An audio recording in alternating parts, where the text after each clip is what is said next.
বাংলা ছোট গল্পের জন্ম রবীন্দ্রনাথ ঠাকুরের হাত ধরে। তাঁর কালোজয়ী সৃষ্টি ডিটেকটিভ গল্পটি, যার মধ্যে রহস্য এবং কৌতুক মিলেমিশে রয়েছে। সমস্ত শ্রোতাদের কথা মাথায় রেখে গল্পের ভাষা কিছুটা সহজ করা হয়েছে। অডিও পরিবেশনার সুবিধার্থে সামান্য রূপান্তরও করা হয়েছে। পাঠ সৌভিক সাহা। শুরু হচ্ছে ডিটেকটিভ, তৃতীয় এবং শেষ পর্ব। অসতর্ক অবস্থায় লক্ষ্য করে দেখেছি আমাদের দুজনের প্রতি তার কেমন একটা আন্তরিক ঘৃণা ক্রমেই বেড়ে চলেছে। এর আগে মনমথর ব্যবহার যেরকম অর্থহীন আর সন্দেহজনক ছিল, আমাদের আসবার পর সেটা একেবারে বদলে গেল। এত বড় মতলবী লোক যে আমাদের বাংলাদেশে জন্মাতে পারে, এটা চিন্তা করে আমার মন উৎসাহে ভরে উঠল। মনমথ যদি কিছু মনে না করত, আমি বোধহয় তাকে দুহাতে বুকে চেপে ধরতে পারতাম। সেদিন মনমথর সঙ্গে দেখা হওয়ার সঙ্গে সঙ্গেই তাকে বললাম, বলছি কি যে আজ সন্ধ্যে 7টার সময় তোমাকে হোটেলে খাওয়াবো। শুনে সে একটু চমকে উঠল, তারপর নিজেকে সামলে নিয়ে বলল, মাফ করো ভাই, আজকে না আমার পেটের অবস্থা খুব শোচনীয়। হোটেলের খাবারে মনমথর কোনোদিন কোনো অনিচ্ছে দেখিনি। তার মানে আজ নিশ্চয়ই নিতান্ত কঠিন অবস্থায় পড়েছে। সেদিন সন্ধ্যের আগে আমার বাড়িতে থাকবার কথা ছিল না, কিন্তু আমি সেদিন গায়ে পড়ে নানান কথা বলে বিকেলের দিকে আর কিছুতেই উঠবার নাম করলাম না। মনমথ মনে মনে অস্থির হয়ে উঠতে লাগলো, আমার সমস্ত কথাতেই হ্যাঁ মেলাতে লাগলো, কোনো কথারই কোনো প্রতিবাদ করল না। শেষে ঘড়ির দিকে তাকিয়ে অস্থিরভাবে উঠে দাঁড়িয়ে বলল, তুমি হরিমতিকে আজকে আনতে যাবে না? আমি সচকিতভাবে বললাম, ও হ্যাঁ, ভুলে গিয়েছিলাম।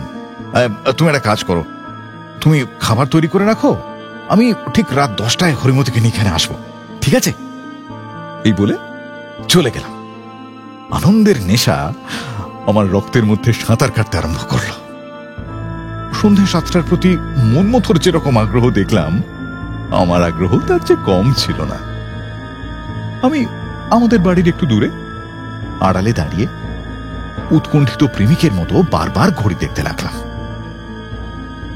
সন্ধ্যের অন্ধকার ঘন হয়ে যখন রাজপথে গ্যাসের আলো জ্বালাবার সময় হলো, এমন সময় একটা দরজা বন্ধ পালকি আমাদের বাড়ির মধ্যে প্রবেশ করল। ওই পালকিটার মধ্যে একটা ঘোমটা পরা বাপ, একটা মূর্তিমতি ট্র্যাজেডি কলেজের ছাত্র নিবাসের মধ্যে গোটা কত উড়ে বেহারার কাঁধে চেপে হাই হুই শব্দে সহজভাবে প্রবেশ করছে কল্পনা করে আমার সারা শরীরে পুলক জেগে উঠল। আমি আর দেরি করতে পারলাম না। একটু পরে ধীরে ধীরে সিঁড়ি বেয়ে দোতলায় উঠলাম। ইচ্ছে ছিল লুকিয়ে লুকিয়ে দেখে শুনে নেব, কিন্তু তা হলো না। সিঁড়ির সামনের ঘরেই সিঁড়ির দিকে মুখ করে মনমথ বসেছিল। অন্য পাশে উল্টো দিকে একজন ঘোমটা পরা মহিলা বসে নিচু গলায় কথা বলছিল। যখন দেখলাম মনমথ আমাকে দেখতে পেয়েছে, তখন তাড়াতাড়ি ঘরের মধ্যে ঢুকেই বললাম, আমার ঘড়িটা ফেলে গেছি গো, আর তাই নিতে এলাম। মনমথ এমন অভিভূত হয়ে পড়ল যে মনে হলো তখনই মাটিতে পড়ে যাবে। আমি মজায় আর আনন্দে সাংঘাতিক ব্যস্ত হয়ে উঠলাম। বললাম, কি ব্যাপার, তোমার শরীর টরীর খারাপ নাকি? মনমথ কোনো উত্তর দিতে পারল না। তখন সেই কাঠের পুতুলের মতো আড়ষ্ট ঘোমটা পরা মহিলার দিকে তাকিয়ে জিজ্ঞেস করলাম, আপনি মনমথর কে হন? কোনো উত্তর পেলাম না, কিন্তু দেখলাম তিনি মনমথর কেউ হন না, বরং আমার স্ত্রী হন।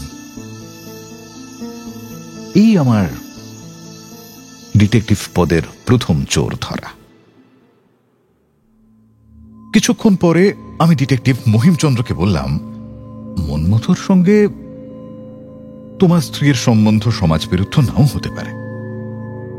ডিটেকটিভ মহিমচন্দ্র বলল, না হওয়াই সম্ভব। আমার স্ত্রীর চিঠির বাক্স থেকে মনমথর একটা চিঠি পাওয়া গেছে। সেটা এইরকম: সুচরিতা সু, হতভাগ্য মনমথর কথা তুমি বোধহয় এতদিনে ভুলে গেছ। ছোটবেলায় যখন কাজী বাড়ির মামার বাড়ি যেতাম, তখন সেখান থেকে তোমাদের বাড়ি গিয়ে তোমার সঙ্গে অনেক খেলা করেছি।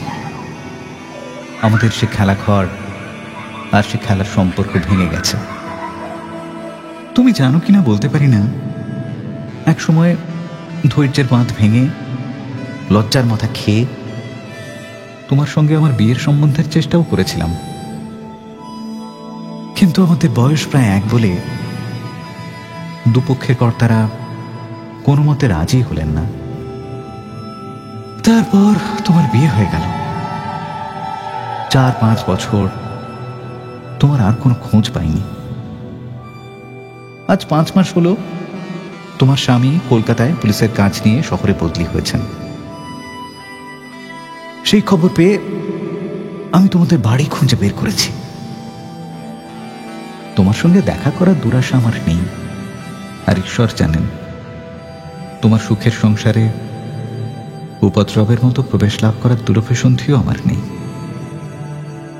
সন্ধ্যের সময় তোমাদের বাড়ির সামনের একটি গ্যাস পোস্টের নিচে আমি সূর্য উপাসকের মতন দাঁড়িয়ে থাকি। তুমি ঠিক 7:30টার সময় জ্বলন্ত কেরোসিন ল্যাম্প নিয়ে তোমাদের দোতলার দক্ষিণ দিকের ঘরের কাঁচের জানলার সামনে রাখো।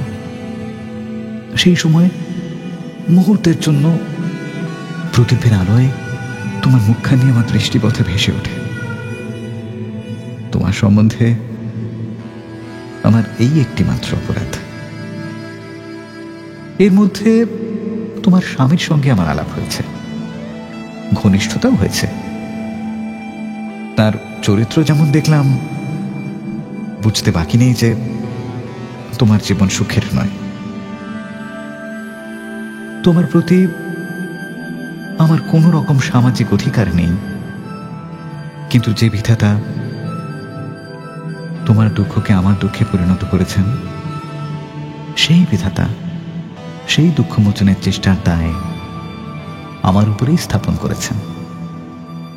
অতএব আমার স্পর্ধা মাপ করে শুক্রবার সন্ধ্যাবেলা ঠিক 7টার সময় পালকি করে 20 মিনিটের জন্য যদি আমার বাড়িতে আসো, আমি তোমাকে তোমার স্বামীর সম্বন্ধে কয়েকটি গোপন কথা বলতে চাই।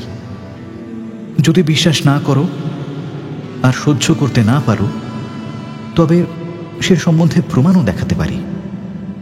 সেই সঙ্গে কয়েকটা পরামর্শও দিতে ইচ্ছে হয়। আমি ভগবানকে অন্তরে রেখে আশা করছি, সেই পরামর্শ মতো চললে তুমি একদিন সুখী হতে পারবে। আমার উদ্দেশ্য সম্পূর্ণ নিঃস্বার্থ নয়। অল্পক্ষণের জন্য তোমাকে সামনে দেখব, তোমার কথা শুনব, আর তোমার পায়ের ছোঁয়ায় আমার বাড়িটাকে চিরকালের জন্য সুখ স্বপ্নে ভরিয়ে তুলব।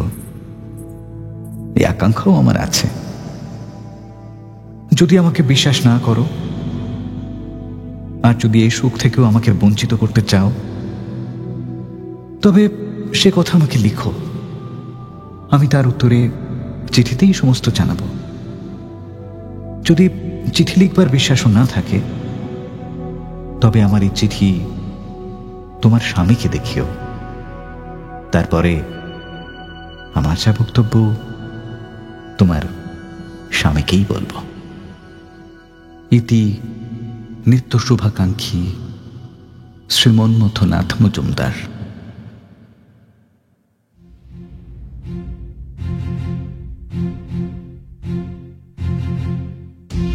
শুনলেন রবীন্দ্রনাথ ঠাকুরের ছোট গল্প ডিটেকটিভ, তৃতীয় এবং শেষ পর্ব।